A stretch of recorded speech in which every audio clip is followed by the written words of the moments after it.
It began with a dream.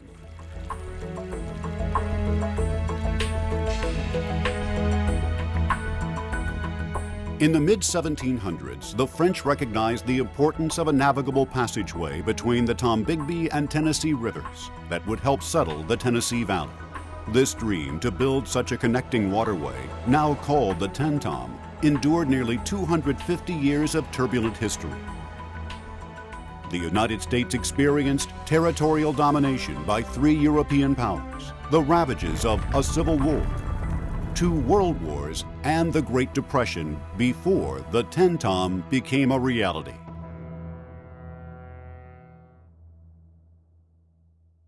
The first recorded action to build the Tenn-Tom was in 1810, when the citizens of Knox County, Tennessee unsuccessfully petitioned Congress for a link between the 2 rivers. This would have shortened waterborne commerce between the Tennessee Valley and Mobile, Alabama by more than 800 miles. It was not until 1874 that Congress first approved a study by the U.S. Army Corps of Engineers for such a waterway. The Corps investigated a waterway channel 4 feet deep and 28 feet wide with a total of 43 locks, sized to accommodate the needs of that time. Steamboats were commonplace on the Tombigbee and throughout the South when this study was conducted. Steamboats could only navigate most rivers when they were full, usually during the winter and spring months. Although limited, this trade service spawned river ports along the Tombigbee in West Alabama and East Mississippi. Expansion of the railroads into this region brought an end to this colorful era. But it was not until 1939 that the Corps of Engineers came up with a project or a proposed project that they felt was economically feasible. World War II delayed this project and others. The Corps' recommendations were finally authorized in the Rivers and Harbors Act of 1946. The 1946 authorization called for a waterway that began at Pickwick Lake in North Mississippi and ended at Demopolis, Alabama. There, the Warrior and Tombigbee rivers had provided commercial navigation between Mobile and the port of Birmingham since the turn of the century. At Demopolis, it would generally follow the Tombigbee River, north through West Alabama and northeast Mississippi, eventually connecting with the Tennessee River by a man-made canal. A system of 10 locks and dams would help barges negotiate the 341 feet difference in elevation along the waterway's route. As part of his New Deal program, President Franklin Roosevelt established the Tennessee Valley Authority in 1933 to develop the impoverished valley and its natural resources. And I think the improvement of the other river systems, and particularly the Tennessee River, probably had a lot to do with bringing it to fruition, because it made it more feasible as those other river developments began to come online. The estimated cost of the Tenn-Tom at that time was slightly less than $117 million. Waterway supporters soon learned that congressional authorization to build a project did not guarantee its funding, as opposition to the Tenn-Tom quickly heightened. There were obstacles thrown up with the economic justification for the project, and it looked like it was going to be a breakthrough politically, and then somebody would demand, since it had been 4 or 5 years since the last study had done, that the economics be restudied. The railroads also began to attack the economic feasibility of the Tenn-Tom. They felt that federal funding of any waterway posed unfair competition for their rail lines, despite their recent receipt of federal assistance. They had a lot of trouble keeping the dream alive, as you mentioned. There were so many things going on. It had strong support among certain members of Congress. It did not have strong support against others. Alabama Governor James Big Jim Folsom and the waterway supporters soon realized they must be better organized and prepared if the waterway was to receive funding. Governor Folsom really came up with the idea of organizing a compact between Alabama and Mississippi. Alabama and Mississippi put up funds to form that compact. That wasn't the Tenn-Tom Waterway Development Authority, of course, but it was the 2 states pulling together. President Eisenhower signed the Federal Act on August 15, 1958. Later, the states of Tennessee, Kentucky, and Florida joined the Waterway Authority.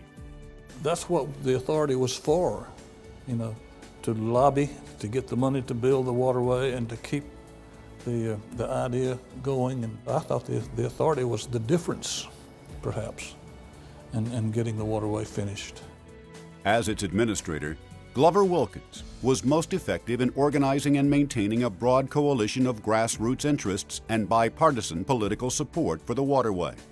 And I fully believe to this day, had it not been for Glover Wilkins, this project would have never succeeded. Glover was a statesman if there ever was one. He was a typical old Southern gentleman. In 1962, Governor John Patterson of Alabama, then chairman of the compact, led a large delegation from the 4 states to officially request funds to start construction of the waterway. These lobbying efforts bore no fruit until 1968, when President Lyndon Johnson included $500,000 in his budget to start the engineering and design of the waterway. Authority member Governor Buford Ellington of Tennessee played a key role in winning the president's support. The president had told the governor that he would put it in the budget. Didn't guarantee any amount, anything else. And so Glover was very excited about that, and we expected it to be in the budget. And it was just a very few days before the president's budget was to be finalized and submitted.